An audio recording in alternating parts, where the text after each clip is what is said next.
দর্শক, এই নিয়ে আরও তথ্য জানাতে ইসলামাবাদ থেকে যুক্ত হচ্ছেন স্থানীয় গণমাধ্যম কর্মী নিগার দিল নাহার। নিগার দিল নাহার, আপনি নিশ্চয়ই রিপোর্টটি শুনছিলেন। আপনাকে স্বাগত ওয়ার্ল্ড নিউজ টুডেতে। আপনি আমাদেরকে জানাবেন যে বাংলাদেশ এই যে পাকিস্তান বাণিজ্যিক সম্পর্ক, এটা জোরদারে কতটা তৎপর ইসলামাবাদ প্রশাসন, এবং একই সঙ্গে জানাবেন যে কি উদ্যোগ গ্রহণের কথা ভাবছে দেশটি, সবকিছু মিলিয়ে। আসসালামু আলাইকুম। আপনাকে অনেক ধন্যবাদ আমাকে একটা গুরুত্বপূর্ণ প্রশ্ন করার জন্য। পাকিস্তান প্রশাসন বাংলাদেশের সাথে বাণিজ্যিক সম্পর্ক জোরদার করার জন্য সক্রিয়ভাবে কাজ করে চলছেন। তারা কিন্তু বিভিন্ন উদ্যোগ নিয়েছেন। তো আমি যদি রিসেন্ট ডেভেলপমেন্টস এর কথা বলি, তো ১ম হচ্ছে এফটিএ, ফ্রি ট্রেড এগ্রিমেন্ট। তো আমি এটা সম্পর্কে যেটা জানি, পাকিস্তান প্রশাসন এই এগ্রিমেন্টটা সাইন করার একটা পসিবিলিটি রয়েছে, যাতে ২ দেশের মধ্যে বায়লেটারাল ট্রেডকে বুস্ট করা পসিবল হয়।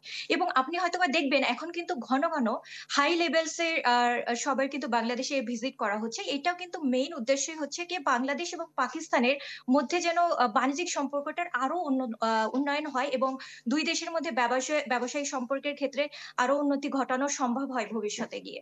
তারপর হচ্ছে আ আ যে ট্রেড ডেলিগেশনস। তো বাংলাদেশে কিন্তু পাকিস্তানের বিভিন্ন সিটি থেকে, যেমন লাহোর, করাচি, ইসলামাবাদ থেকে বিজনেসের জন্য আ আ বিভিন্ন মার্কেটে কিন্তু এখান থেকে বিজনেস ডেলিগেশনস বাংলাদেশ ভিজিট করছেন। তারা এটা দেখছেন যে বাংলাদেশের মার্কেট থেকে তারা কি পণ্য বাংলাদেশ থেকে পাকিস্তানে আমদানি করতে পারবেন। কারণ হচ্ছে গিয়ে বাংলাদেশে কিন্তু পাকিস্তান থেকে অনেক পণ্য আমদানি করা হয়। সেক্ষেত্রে পাকিস্তানে কিন্তু বাংলাদেশ থেকে পণ্য আমদানির পরিমাণ কিন্তু অনেক অংশে কম।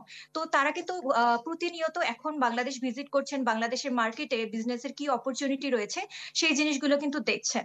তারপর হচ্ছে আমি যদি ইনিশিয়েটিভস বলি, তারা যে উদ্যোগগুলো নিয়েছেন, কারণ হচ্ছে আপনি হয়তোবা দেখবেন যে আ অলমোস্ট অনেক বছর পর কিন্তু ১ম করাচি সি পোর্টে করাচি থেকে চিটাগং সি পোর্টে তারা কিন্তু আমাদের বাংলাদেশে বেসিক্যালি পণ্য আমদানি করা হয়েছে। ২য় বারের মধ্যে ওখানে জাহাজ গিয়েছে। বাট এখানে কিন্তু আ আ আরেকটা জিনিস হচ্ছে, আকাশপথে কিন্তু আমাদের সক্রিয় করতে হবে।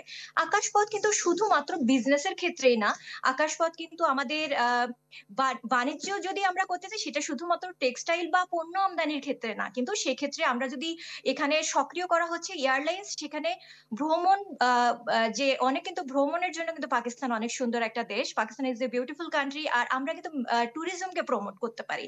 তো সেক্ষেত্রে কিন্তু অবশ্যই ডিরেক্ট ফ্লাইট থাকতে হবে। তো পাকিস্তান সরকার কিন্তু ভিসা ফ্রি করে দিয়েছেন বাংলাদেশী নাগরিকদের জন্য, এবং সেক্ষেত্রে তারা চেষ্টা করছেন যে ডিরেক্ট ফ্লাইটটাও যাতে চালু করা যায়, এবং ডিরেক্ট ফ্লাইট চালু হলে সেক্ষেত্রে মেডিকেল ট্যুরিজম প্রমোট হবে, এবং সেই সাথে তারা ভ্রমণ পিপাসু যারা আছেন আরকি, আমাদের প্রতিবেশী দেশ হিসেবে কিন্তু আমরা পাকিস্তানে ভিজিট করতে পারি। আর হচ্ছে গিয়ে তারা কিন্তু আরো চেষ্টা করে যাচ্ছেন যে ২ দেশের স্টুডেন্ট এক্সচেঞ্জ অনেক প্রোগ্রাম চলছে। ধন্যবাদ নিগার দিল নাহার আপনাকে, আমাদেরকে সময় দেওয়ার জন্য অনেক ধন্যবাদ। দর্শক, বাংলাদেশ পাকিস্তান বাণিজ্যিক সম্পর্ক নিয়ে ইসলামাবাদ থেকে যুক্ত হয়েছিলেন স্থানীয় গণমাধ্যম কর্মী নিগার দিল নাহার।